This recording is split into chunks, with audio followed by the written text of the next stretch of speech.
Akan datang setelah aku seorang laki-laki, namanya Ahmad, Etmak Ahmad, Menahma yang mulia, Muhammad Muhammad dengan segala kemuliaannya.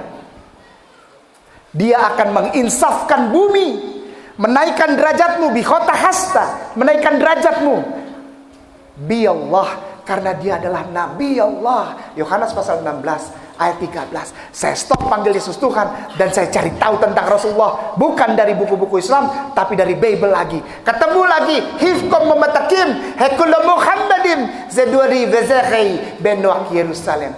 Di bibirnya tutur katanya manis semata-mata, segala sesuatunya indah, tak ada dusta pada bibirnya. Orangnya tidak terlalu tinggi, tidak terlalu pendek. Kulitnya putih, kalau kena matahari pipinya merah. Di sebelah kanannya 5.000 tentara, di sebelah kirinya 5.000 tentara. Dan mereka masuk kota yang kudus. Rambutnya seperti air laut di Syam el-Sik. Dialah Muhammad Muhammad dengan segala kemuliaannya. Dan dia adalah penguasa Yerusalem baru. Hai putri-putri Yerusalem.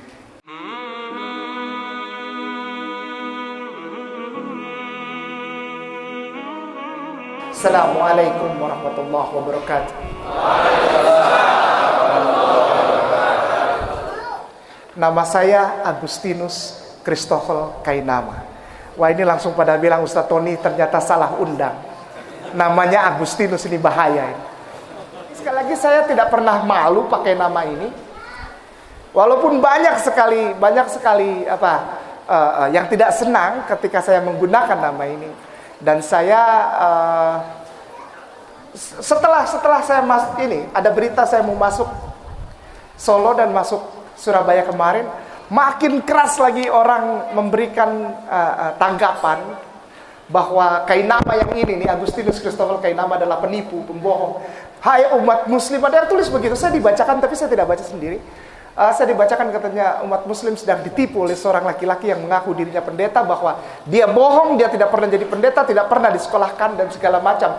Tapi di ujung kalimat itu ada pernyataan begini, Bung, sudahlah. Berarti dia kenal saya gitu. Karena cuma orang Ambon yang tahu yang biasa dipanggil Bung. Karena saya orang dari Ambon, dari Maluku. Maka saya biasa dipanggil Bung.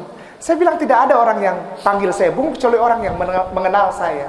Jadi alhamdulillah, bahkan orang-orang yang dulu mengenal saya itu keras sekali menekan saya dan saya dibilang penipu. Alhamdulillah nggak apa-apa dibilang penipu. Yang penting Allah cinta sama saya, Rasulullah cinta sama saya, Al-Quran cinta pada saya, karena cinta saya juga begitu besar kepada Allah Subhanahu wa taala, kepada Al-Qur'anul Karim dan kepada Rasulullah sallallahu alaihi wasallam, sehingga saya berani mengatakan raditu billahi rabba wa bil islami dina wa bil Muhammadin sallallahu alaihi wasallam nabiyya wa rasulan ba'da.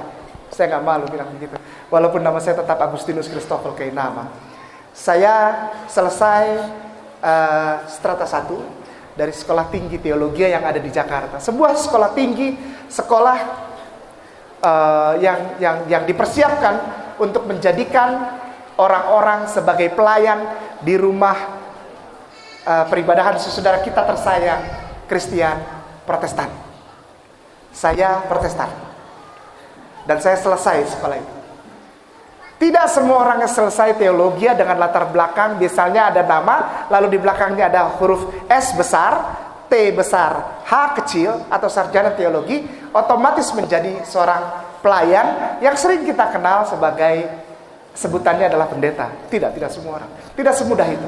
Gereja Protestan di Indonesia ini adalah lembaga kekristenan yang sangat luar biasa detil dan rapat untuk seleksi seseorang yang boleh naik ke atas mimbar dan berkata-kata tentang isi ayat Alkitab. Tidak sembarangan.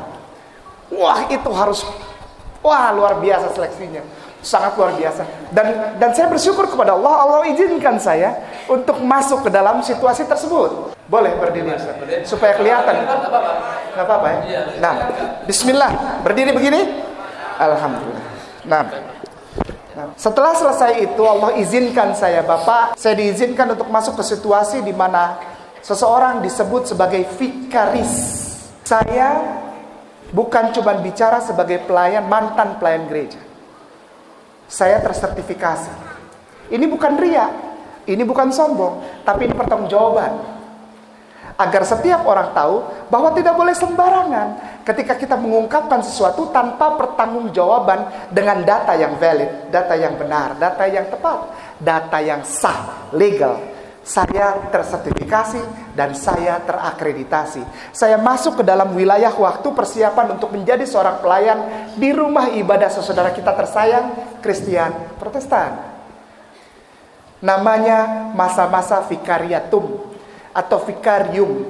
Orangnya disebut vikaris karena ada masa vikariat, masa persiapan untuk menjadi wakil, dipersiapkan untuk menjadi pembicara atau pelayan atau gembala di rumah ibadah saudara kita Kristen Protestan. Nama wilayah waktunya disebut vikariatum. Di masa vikarium itu, di masa vikariat itu, di masa persiapan sebelum kita ditahbiskan atau di dalam bahasa Islamnya dibaiat, saya menerima keberkahan. Dan sekarang sudah tidak lagi, program itu tidak ada lagi. Program itu sudah tidak ada. Barusan saya cerita sama Ustaz Tony dan program itu sudah tidak ada lagi. Ada program yang memberangkatkan calon pelayan, calon pendeta ke satu tempat yang tidak jauh dari sini untuk belajar Bible di mana Bible itu ditulis. Jadi ayat-ayat di dalam Alkitab, ayat-ayat di dalam Bible saudara kita itu, tempat di mana itu ditulis, itu kita biasanya dikirim ke sana. Nama kotanya Haifa. Tidak jauh, hanya 1 jam perjalanan dari Tel Aviv. 1 jam 5 menit lah. 1 jam 5 menit atau 1 jam 10 menit dari Tel Aviv. Indonesia tidak punya hubungan diplomatik dengan Israel. Jadi kita masuk lewat Jordan.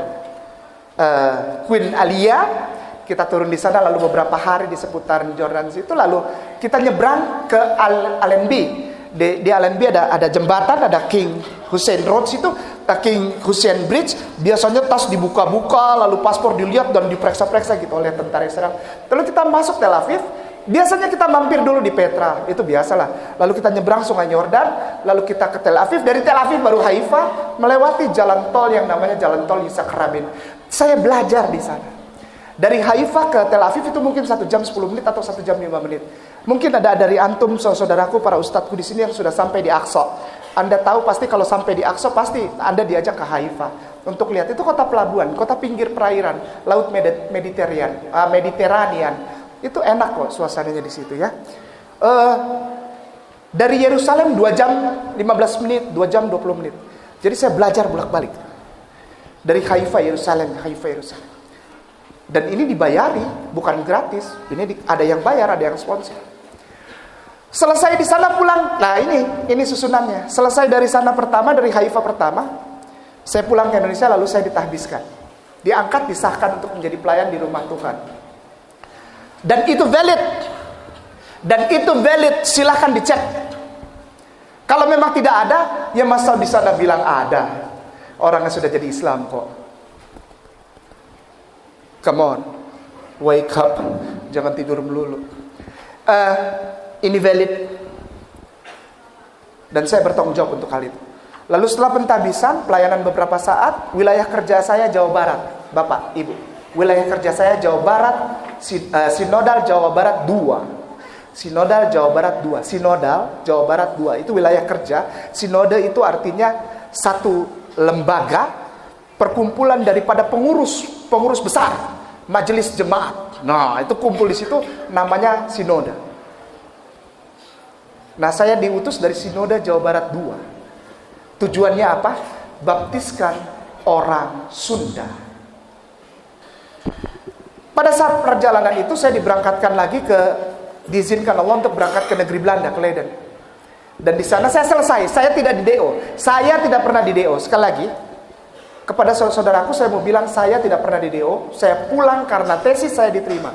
Tesis saya diterima dan saya pulang.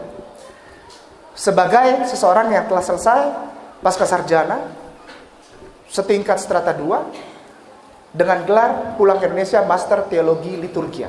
Setelah itu baru saya berangkat lagi ke Haifa yang kedua. Pulang dari Haifa kedua saya bersyahadat.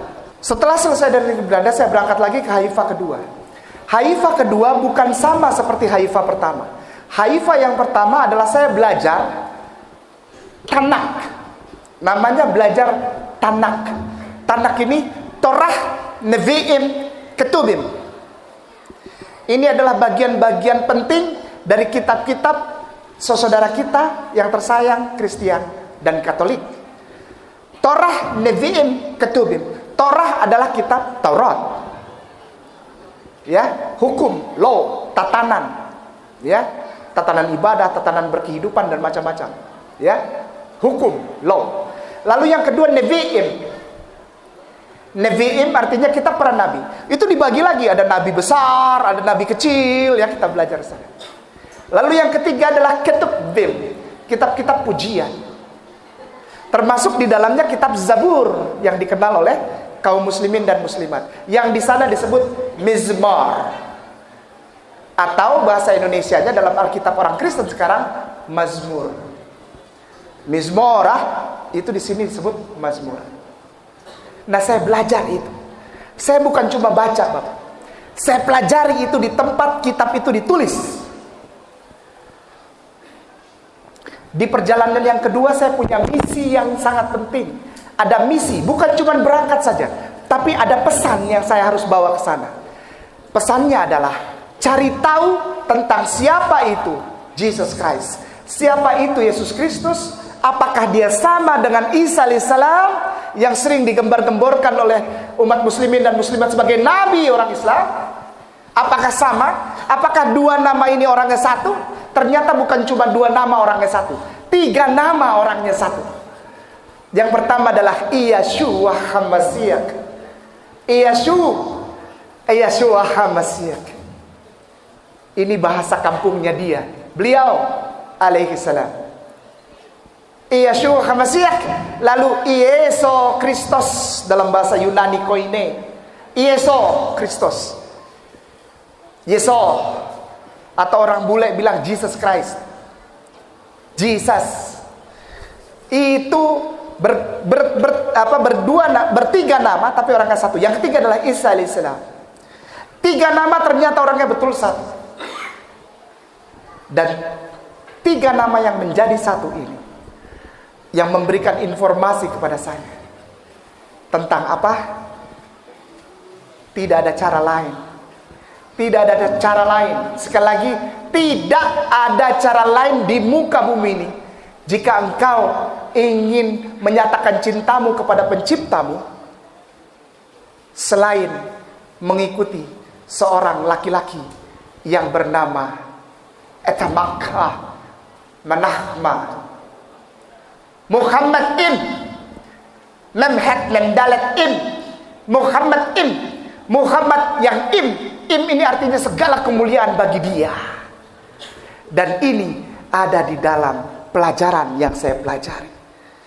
Ketika saya berangkat ke sana, selama perjalanan mencari ilmu saya minta maaf, jangan marah sama saya. Saya tidak pernah baca buku-buku Islam.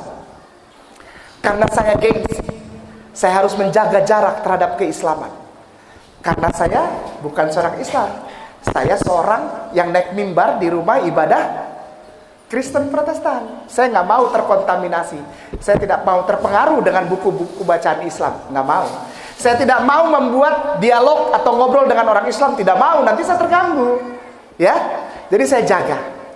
Semua pengetahuan saya tentang Rasulullah Muhammad SAW saya dapat dari Bible.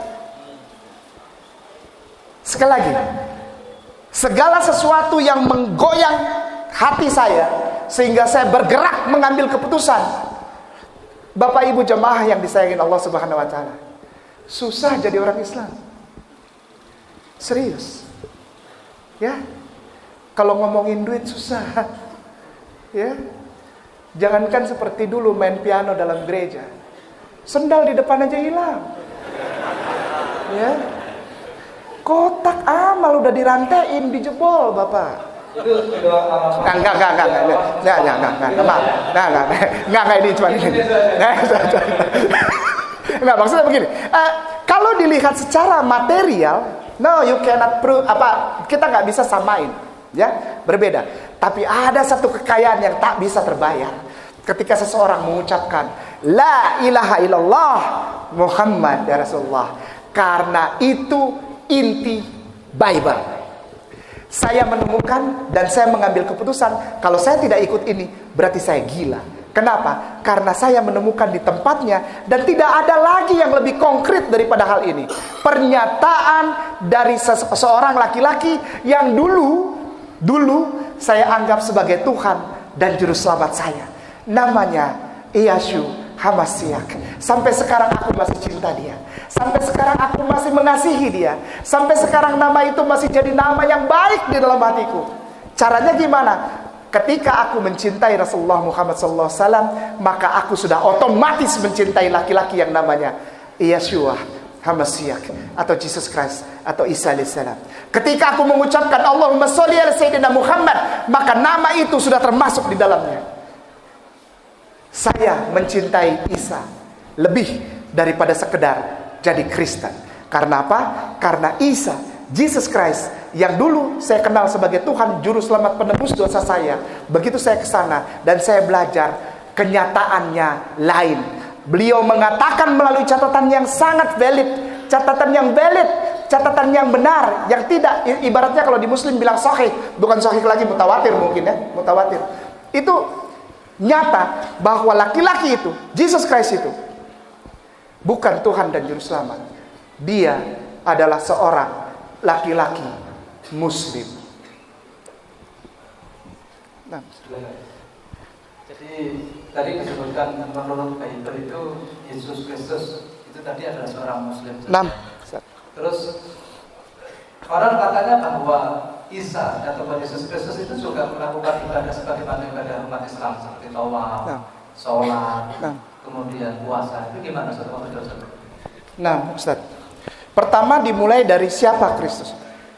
Kristus itu manusia yang di anointing atau anointing apa? Bahasa. Itu bahasa gereja, bahasa Inggris tapi menjadi bahasa dasar gereja, anointed. Laki-laki yang diurapi. Diurapi itu artinya diangkat, disahkan, dibaiat, ditahbiskan untuk menjadi seorang laki-laki yang menjadi penyampai pesan Tuhan, penyampai pesan Allah. Ya, anointed Kristus, HaMashiach, Al-Masihu. Al-Masihu itu artinya bukan juru selamat. Sampai detik ini saudaraku yang Kristen dan Katolik itu sudah banyak yang berdialog dengan saya dan saya cuma pegang satu saja. Ketika engkau bilang Yesus itu Kristus, itu benar, itu tidak salah. Karena artinya engkau membenarkan bahwa Yesus itu Nabi. Yang pertama isinya adalah ketika Ustadz Tony menanyakan, Yesus itu Islam, kenapa berani bilang Islam? Karena dia pertama adalah, dia bukan Tuhan. Dia tidak pernah jadi Tuhan, dan dia tidak pernah dia jadi anak Tuhan. Tidak pernah. Dia tidak pernah menebus dosa manusia. Tidak pernah. Dan di dalam Bible tidak pernah ada ayat tulisan begitu, tidak pernah ada. Tidak pernah ada Bapa, Putra, dan Roh Kudus, tidak ada. Tidak ada. Tidak ada. Patris et Spiritus Sanctus atau Evangelicam ke Doctrinam Patris et Spiritus Sanctus itu tidak pernah ada. Di dalam Bible tidak pernah ada. Nah, kenapa? Karena Yesus di situ mengklaim dirinya dan lingkungan semua membenarkan kesaksian itu bahwa dia adalah seorang nabi. Dia adalah utusan Allah. Yohanes pasal 17 ayat 3. Inilah hidup yang kekal itu, atau inilah Eden itu. Hamak Eden, apa? Inilah yang benar. Eden itu apa? Bukan Lia Eden, bukan. Eden itu paradise, heaven, surga, jannah. Inilah surga itu. Inilah hidup yang kekal itu. Yohanes pasal 17 ayat 3. Inilah hidup yang kekal itu, yaitu bahwa mereka mengenal engkau Allah yang benar satu-satunya. Jadi sebetulnya kata-kata di dalam bahasa aslinya, dalam bahasa Yunani koine itu begini. Tidak ada Tuhan yang benar selain engkau, ya Allah. A besar, L-nya 2, AH. Karena Bible dari depan sampai belakang kalau bilang nama Tuhan selalu pakai A besar, L-nya 2, AH. Dibaca Allah. Tidak ada yang benar selain engkau ya Allah. Tidak ada Tuhan yang benar selain engkau ya Allah. Tidak ada Tuhan selain Allah. Itu yang pertama. Di ayat B-nya, di ayat Yohanes pasal 17 ayat 3b-nya bilang begini. Dan aku Isa, utusanmu. Allah. Aku Isa, utusan Allah. Jadi pesan yang saya dapat pada saat Yesus masih hidup, Isa alaihissalam masih hidup, kepada para pengikutnya adalah, jika engkau mau masuk surga, imani dan katakan itu, yaitu pertama adalah la ilaha illallah, Isa Rasulullah. Ungkapkan itu di depan orang menjadi kesaksianmu, menjadi asyhadu alla ilaha illallah wa asyhadu anna Isa Rasulullah. Karena Rasulullah belum datang. Rasulullah Muhammad SAW belum datang. Itu masih wilayah kekuasaan beliau. Untuk lingkungan Yudea Galilea saja. Bukan saya bilang tanah Israel. Nggak mau saya bilang Israel. Rugi karena salah. Salah juga pengertian orang di Indonesia tentang Israel. Sana Israel, Israel itu adalah nama Nabi Yakub alaihissalam. Israel nama Nabi Yakub alaihissalam. Jadi jangan maki-maki, oh Israel itu apa? Dajjal Israel. Jangan ngomong gitu, karena Israel adalah nama Nabi Yakub alaihissalam. Yang jahat itu Zion. Tidak semua juga mau dibilang Yahudi. Yahudi adalah anak kelima dari Nabi Yakub alaihissalam. Jadi tidak semua di sana dibilang Yahudi. Ketika saya di sana bilang, "Are you Jews?" Masih bagus nggak ditabok. Karena tidak mau semua orang disebut Jewish. Tidak mau semua orang disebut Yahudi. Tidak mau. Karena semuanya tuh ada 12 suku. Yang banyak di sana Khazar malah. Yang datang dari Afrika Selatan, dari Yaman, dari pinggiran Eropa. Yang sekarang mengaku menjadi warga negara Israel. Itu udah kacau balau. Bukan orang Israel atau Bani Israel. Anak-anaknya Nabi Yakub alaihissalam dan keturunannya. Udah bukan di sana, udah kacau balau di sana. Nah, Zionis ambil alih sehingga terjadi peristiwa Yom Kippur. Dan mulai saat itu Palestina ditembakin. Bukan oleh orang Israel, Bani Israel, keturunan Nabi Yakub alaihissalam, bukan. Oleh orang-orang pengikut Dajjal yang namanya Zionis. Nah, Yahudi itu anak kelima dari Nabi Yakub. Yang pertama Ruben. Yang kedua Ruben, Simon, Levi. Ini yang masih suka pakai celana Levi's, tahu? Levi, S. Masih ada yang suka? Engkau menjadi penyumbang, donatur terbesar untuk orang Yahudi, tembakin saudaramu di Gaza. Enggak, benar. Levi itu adalah Yahudi. S itu Strauss, karena orang Levi ini hidup di Austria. Dia punya nama Austria Strauss. Jadi Levi, S, Levi Strauss, Levi's, dipakai jeansnya. Engkau pakai jeans itu, engkau sumbang orang Yahudi buat tembak saudaramu di Palestina. Ya, afwan, saya tidak bisa tertawa karena saya pernah di sana lihat. Saya lihat orang Muslim di sana. Saya lihat. Ini di rumah Allah. Saya lihat. Jadi ketika di sini orang bilang biasa aja, oh, ada kotak orang keliling pakai bendera Palestina, bawa kotak ya. Lalu kita isi 10.000, 100.000, 1 juta, 10 juta, 100 juta, lalu dia merasa hebat. Mereka di sana nggak butuh uangmu. Mereka butuh kesatuan suara umat Islam, ukhuwah Islamiyah yang ada di Indonesia untuk memberi power kepada pemerintahannya. Bilang di PBB, tanah Yudea Galilea bukan punya orang Israel, itu punya orang Palestina. Sebut tanahnya Palestina, jangan bilang Israel. Palestina. Mereka nggak butuh duit kita, malu kita. Kembali lagi. Yesus mengajarkan tentang satu hal yang sangat penting buat saya, sehingga saya mengikuti dia untuk jatuh cinta kepada seorang laki-laki yang namanya Muhammad SAW. Yesus mengajarkan syahadat.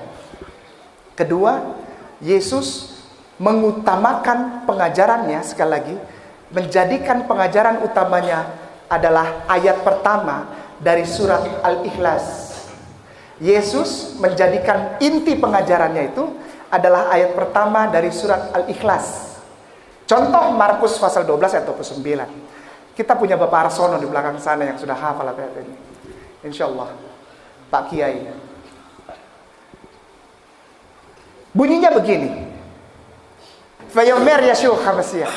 Vayomer, berkatalah Yesus ini. Shema Yisrael Adonai Eloheinu Adonai Echad.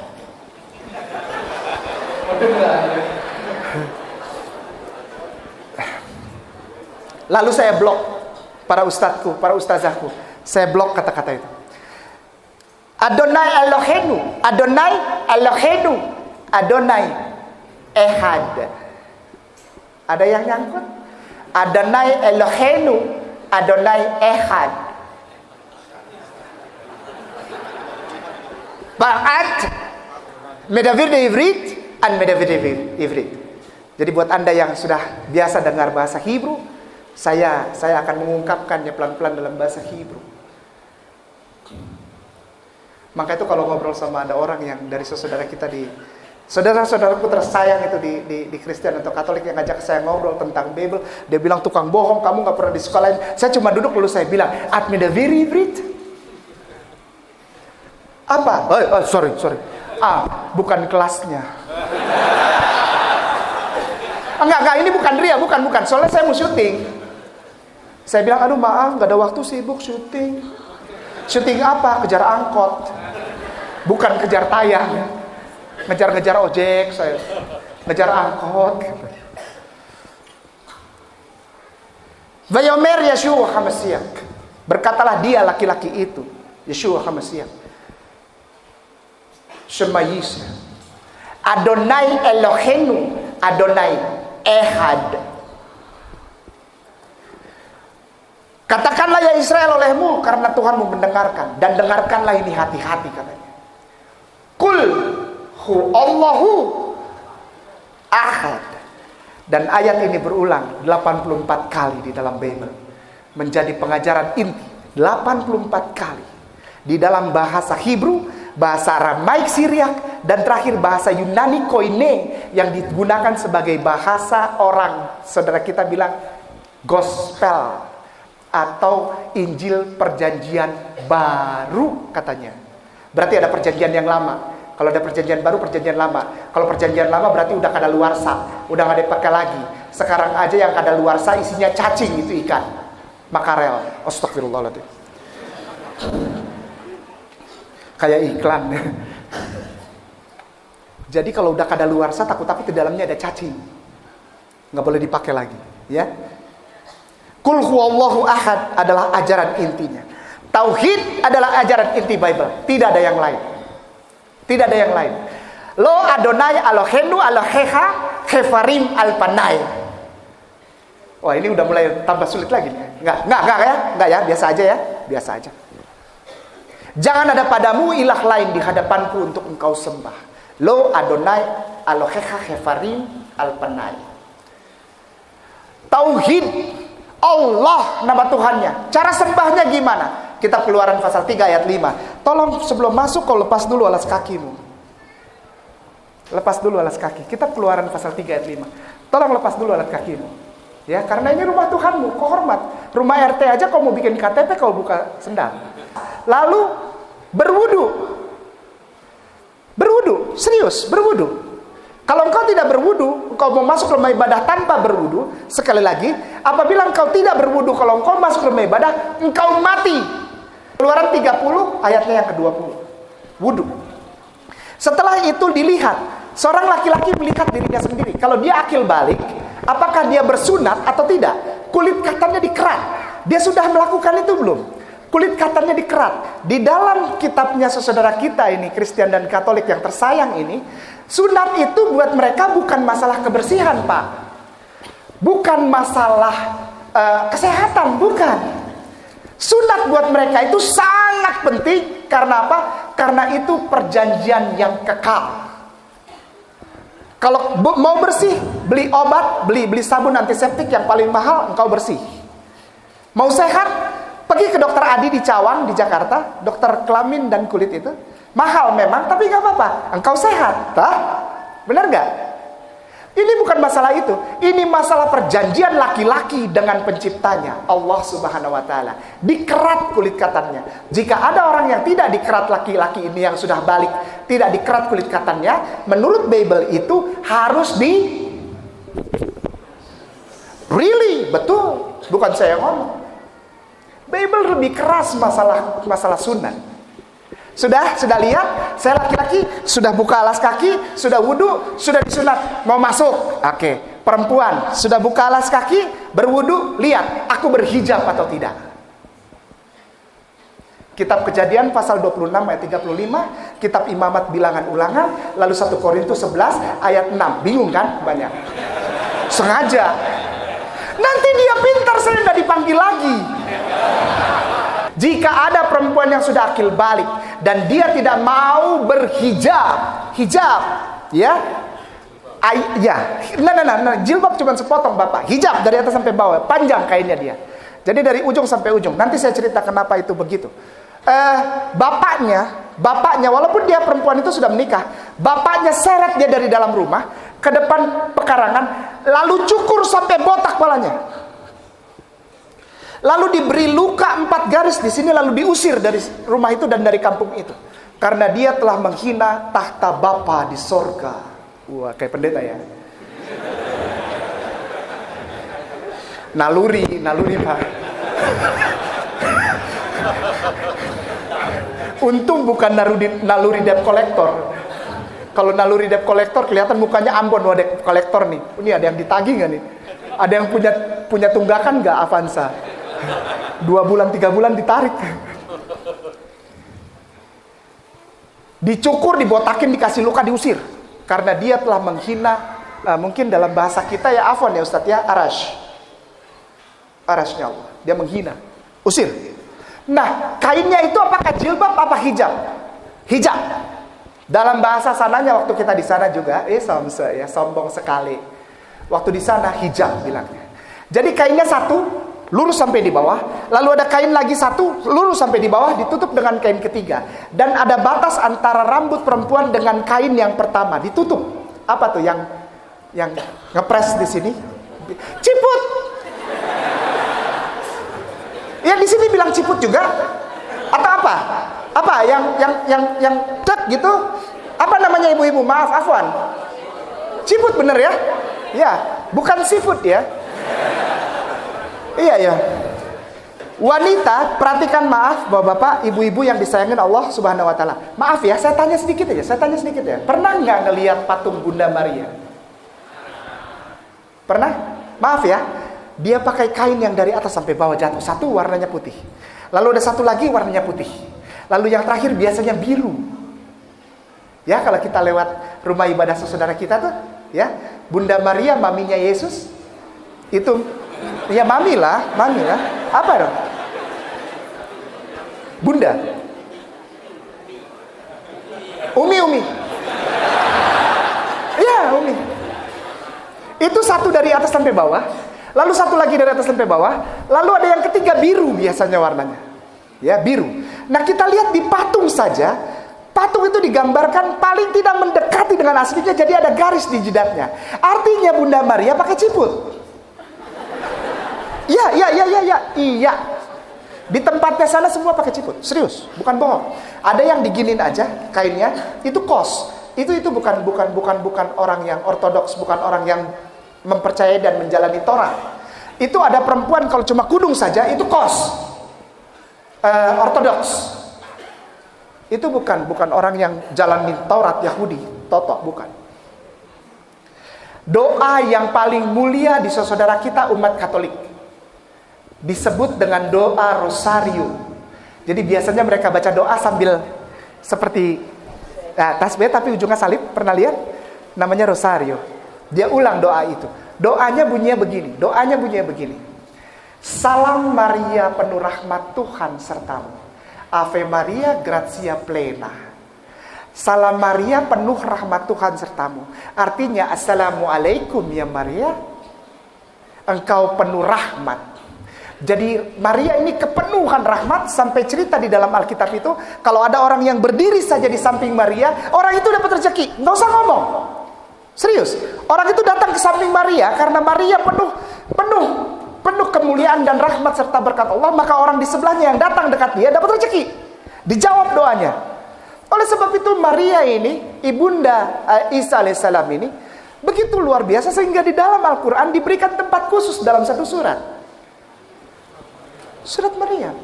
Salam Maria penuh rahmat Tuhan sertamu. Terpujilah engkau di antara para wanita. Kenapa dia terpuji? Karena dia berhijab. Karena dia berhijab. Karena dia berhijab. Jadi kalau ada di antara sini para saudaraku, ukhti yang masih sekali-sekali buka hijab, ada ya. Di Jakarta itu ada begitu. Udah pakai hijab terus lepas. Terus dia marah orang yang tanya dia lagi. Hebat, ya. Ya hebat dia, ya. Jika engkau ingin mulia di antara para wanita, jika engkau ingin menjadi berkat, menjadi sumber rezeki untuk suamimu, untuk ayahmu, untuk ibumu, untuk seisi rumahmu, berhijab. Tidak ada cara lain. Engkau harus berhijab untuk mengundang rizki di dalam rumah, mengundang berkah dan rahmat di dalam rumah, berhijab. Itu saya dapat dari Bible. Saya percaya itu. Kenapa? Karena saya tidak pernah lihat patung Bunda Maria pakai tank top. Enggak. Solo Surakarta ini banyak gereja. Saya takut salah ngomong. Nanti direkam di bawah situ, saya dicari-cari orang, udah gelap dicari-cari orang. Allahu Akbar, kasihani aku ya Allah. Iya, saya percaya Maria diberkahi dan penuh rahmat Allah, dan dia dimuliakan di antara para wanita karena dia berhijab. Karena saya tidak pernah lihat patung Bunda Maria pakai tank top atau pakai bikini atau pakai celana gemes. Sekarang lagi musim celana gemes. Anak-anak SMP, SMA perempuan pakai celana gemes namanya katanya. Celananya kayak celana pendek voli. Padahal ditanya mau kemana? Mau ke mall. Ini mau ke mall apa mau main voli?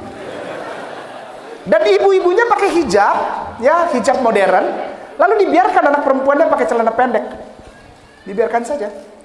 Padahal 2 langkah anak perempuanmu keluar dari rumah, pintu rumah utama tanpa menutup auratnya, 2 langkah pula dia sedang seret orang di dalam rumah masuk ke dalam neraka. Nggak main-main. Kalau kita sayang, kita kasih baju yang baik lah. Masa baju yang bahannya bener nggak bisa mampu beli sih, ya? Celana kekurangan bahan, baju kekurangan bahan, udah bener-bener pakai hijab dibuka, terus begitu orang nanya marah, maunya dihargai haknya. Engkau buang hakmu gitu, ya biarin ini kan urusan saya gitu. Saya nggak ngerugiin orang. Agama itu bisa dilihat dari berbagai macam. Langsung jadi ustazah. Hebat. Udah buka jilbab, jadi ustazah pula. Yang diceramahin ustadz besar. Allahu Akbar kabiru. Saya bilang ini orang makin kurang ngajar. Kalau di Israel sana sudah digundulin kau. Allahu Akbar. Lalu setelah lihat diri kita sudah disunat laki-laki, perempuan berhijab, sudah buka alas kaki, sudah berwudu, masuk ke dalam rumah beda ngapain? Main piano, main drum, loncat-loncat. Oh haleluya. Timbunlah tanah yang berlubang, lagu mereka ya. Ada lagunya, ada lagunya. Timbunlah tanah yang berlubang. Ini kau mau ajak aku ibadah apa mau kerja DPU? Kan timbun tanah berlubang kan? Jangan salahkan saya, bukan penghinaan. Ini saya tanya ya. Ada lagu-lagu pujian yang luar biasa, dan shout to the Lord on the earth, let us pray. Sampai loncat-loncat itu pemain bass. Ini mau konser pemuh ibadah. Apakah ada di dalam Bible? Tidak ada. Di dalam Bible, setelah engkau lihat, engkau buka alas kaki, engkau berwudu, engkau lihat engkau telah disunat atau tidak laki-laki, perempuan berhijab atau tidak, maka ketika engkau masuk, engkau melakukan apa? Engkau melakukan sholat. Namanya selotah, sholat. Hilal qiyam, hilal tahillah, hilal proskueno, sujud dengan muka, jidat dan hidung kena tanah. Di dalam Nehemia 8 ayat 6, sholat dengan gerakannya, walaupun belum sempurna, karena Rasulullah belum menyempurnakan itu. Ada itu, kenapa harus ada itu? Supaya nanti disempurnakan sama Rasulullah. Nehemia 8 ayat 6, sholat. Afwan Ustadz boleh Perhatikan. Enggak, maksudnya pegangin mic. Oke. Saya jadi nggak enak sudah. Ini soalnya guruku ini, saya takut dosa. Ya, yang pertama namanya Hilal, artinya menyebutkan nama Tuhan lebih keras dari sebelumnya. Ya ilahi, ya ilahi, ya ilahi. Biasanya gitu. Dia bukan begini. Tapi gini, karena belum ada aturan dari Rasulullah. Jadi dia begini, namanya hilal. Hilal ini menyebutkan nama Tuhan lebih keras dari sebelumnya. Ya, kalau di kita bilang takbiratul ihram. Allahu Akbar. Nah, di dalam Nehemia itu disebutkan Allahu Akbar, Allah yang maha besar. Jadi kalau ada yang bisa buka Nehemia ayat pasal 8 ayat 6, di situ turutannya jelas bahwa Ezra menjadi imam dengan hilal, lalu di belakang nyaut amin, lagi sholat jamaah. Setelah hilal dia qiyam. Qiyam artinya sama, berdiri. Qiyam, berdiri. Karena kita punya qiyamul lail, berdiri tengah malam. Ya, berdiri. Tapi dia belum. Dia begini. Sampai sekarang dia begini. Jadi hilal qiyam. Tapi ada juga saudara-saudara kita yang salat di atas di dada. Ya. Dia cuman begini. Jadi tapak tangannya begini, tangan dia kanan di atas. Ini namanya qiyam. Setelah qiyam hilal lagi, lalu setelah hilal tahillah. Ruku. Tahillah. Setelah tahillah hilal lagi, lalu proskueno. Dengan proskueno ini artinya menyentuh tanah dengan jidat dan hidung, tapi diberi tempat, Ustaz. Afwan, karena mereka hidungnya terlalu mancung. Orang Yahudi itu hidungnya mancung sampai bengkok. Iya, makanya itu kita waktu di sana panggil mereka hidung bengkok. Orang hidungnya mancung banget sampai bengkok gitu tuh, ya. Ya Jewish itu ya. Tandanya tuh di hidung yang gitu tuh, ada bengkoknya ya. Jadi biasanya mereka taruh tangannya begini, Ustaz. Afwan. Ya, ini untuk imam. Kalau untuk yang umat biasa dia tutup. Nah, jadi dia taruh di sini, lalu ini dan ininya kena tanah. Ya, jadi gini tapi ini semua kena tanah. Gitu. Kayak segitiga. Lalu bangun lagi, hilal, habis hitungan satunya di tahillah. Habis dia. Kalau kita nah, jadi satu rakaat itu kan biasanya kita sujud, duduk di antara dua sujud, berdiri, habis. Satu hitungannya tuh. Kalau dia belum, sujud, duduk, sujud, berdiri, lalu tahillah begini. Itu baru habis.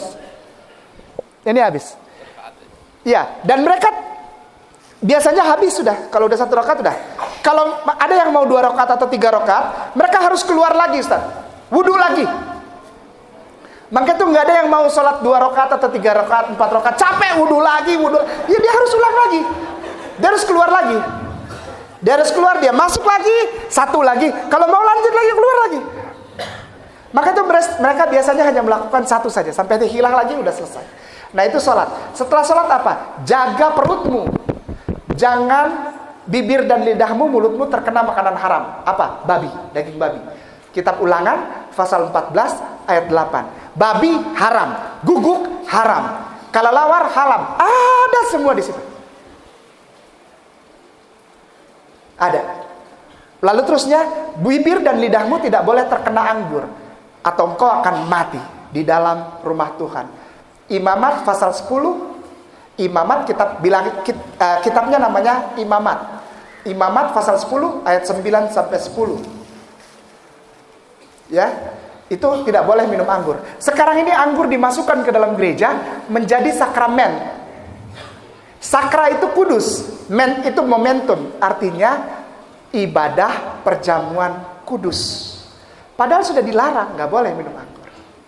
Ya, udah, sholat udah, zakat 2,5%. Ya, bagaimana cara kita berhadapan dengan LGBT? Ada pelaku LGBT, apa yang harus kita lakukan di dalam Bible? Sangat simpel. Imamat pasal 20 ayatnya yang ke-13. Kalau engkau berhadapan dengan seorang laki-laki atau perempuan yang pelaku LGBT, sangat simpel di situ. Apa yang harus kau lakukan? Bunuh dia.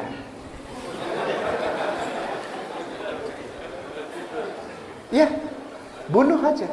Repot ngurusin begitu, karena kalau diajak ngobrol panjang. Bible bilang udah bunuh aja.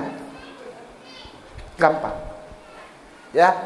Lalu tawaf Mekah, Ka'bah, Mazmur pasal 84 ayatnya yang ke-6 ke-7 tentang tawaf di rindu Baitullah, rindu Ka'bah. Mazmur 84 ayat yang ke-6 dan ke-7. Yang terakhir, tidak boleh ada Tuhan lain yang menyaingi kedudukan yang sama dengan Allah. Tidak boleh. Walaupun itu Isa sendiri. Isa memberikan statement gong ini. Afwan Ustaz, ini gongnya nih. Mungkin ada saudara kita Kristen di lingkungan ini, saya mohon maaf, tapi silahkan buka Bible Anda. Karena sampai detik ini masih ditranslate, masih diterjemahkan. Alhamdulillah masih ada yang mau terjemahkan dan ayat itu belum dibuang. Ayat itu belum dibuang insya Allah. Jadi kalau antum semua saudaraku yang sangat aku sayangi dan aku hormati, ada di lingkungan ini yang Kristen, bawa Bible, buka. Ya, lihat. Matius pasal 7 ayat 21. Matius pasal 7 ayat 21 sampai 23. Tapi intinya ada di ayat 21.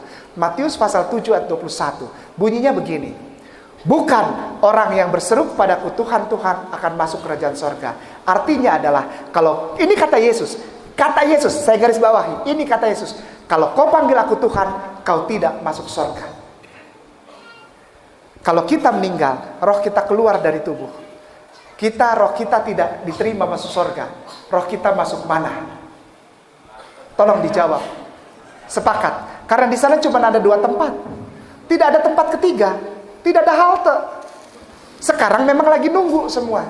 Tapi ketika semua sudah ada yang namanya penimbangan dan sebagainya macam tentang dihisab dan sebagainya macam, lalu kita berkumpul dengan Nabi kita Rasulullah di tepi danau yang sangat mulia itu tidak ada lagi tempat yang lain selain 2 tempat itu. Yang pertama surga, yang kedua mungkin ada ibu-ibu yang doyan masak di sini, nggak apa-apa lah, aku di dapurnya asal di sorga nggak apa-apa. Nggak bisa ya. Sorga ya sorga. Ibu-ibu yang doyan masak di sini, di sana nggak disuruh masak. Ya, atau misalnya saya di tempat parkirnya aja. Enggak. Masuk kata Allah. Nikmati semua kebaikanku. Nikmati semua berkahku. Aku sayang dan cinta padamu ciptaanku. Nikmati jannah. Tidak ada yang ini. Jadi Yesus bilang, kalau kau panggil aku Tuhan, maaf, kau tidak masuk sorga. Artinya, jadi Yesus bilang, kalau kau berseru kepadaku, Tuhan Yesus, engkau masuk neraka. Saya tidak mau masuk neraka. Saya berhenti panggil dia Tuhan. Saya puji dan muliakan dia sebagaimana dia harus dipuji dan dimuliakan. Sebagai Nabi Allah, sebagai Rasulullah. Proper, ya. Jadi kita tepat gitu. Ya, proporsional. Memuji orang jangan berlebihan. Kalau dia lulusan SMA, bilang, tapi dia punya keahlian gitu. Jangan dia lulusan SMA dibilang, oh dia alsi filsafat, dia lulusan S3 filsafat. Nanti orang pada datang ke dia dan dia jadi bingung. Aku punya masalah psikologis. Kau berikan aku jalan keluar karena kau doktoral. Apaan itu dokter apa? Jadi mempermalukan dia. Yesus tidak mau dirinya dipermalukan. Maka itu dia bilang, jangan pernah kau panggil aku Tuhan, karena engkau akan masuk neraka. Tapi orang Kristen kalau dibilang gini marah. Padahal saya bilang begini bukan menghina. Saya sayang sama mereka. Karena setiap hari Sabtu dan Minggu atau hari Rabu mereka bawa Bible-nya, tapi mereka nggak pernah tahu bahwa Yesusnya melarang mereka memanggil Yesusnya Tuhan. Ya, dilarang itu. Bible yang mereka bawa sebenarnya adalah preambul, mukadimah, kata-kata pembuka untuk kesempurnaan yang akan datang. Di dalam kitab Yohanes pasal 16 ayat 13. Di dalam kitab Yohanes pasal 16 ayat 13. Yesus bilang begini. Altit halon hefe menahma etmak Muhammadin bihotakhasta biyallah. Akan datang setelah aku seorang laki-laki. Namanya Ahmad etmak. Ahmad. Menahma yang mulia. Muhammad dengan segala kemuliaannya. Dia akan menginsafkan bumi, menaikkan derajatmu bikhotahasta, menaikkan derajatmu bi Allah, karena dia adalah Nabi Allah. Yohanes pasal 16 ayat 13. Saya stop panggil Yesus Tuhan dan saya cari tahu tentang Rasulullah, bukan dari buku-buku Islam tapi dari Bible lagi. Ketemu lagi hifkom mematakim hekul Muhammadin zeduri vezekhi benwak Yerusalem.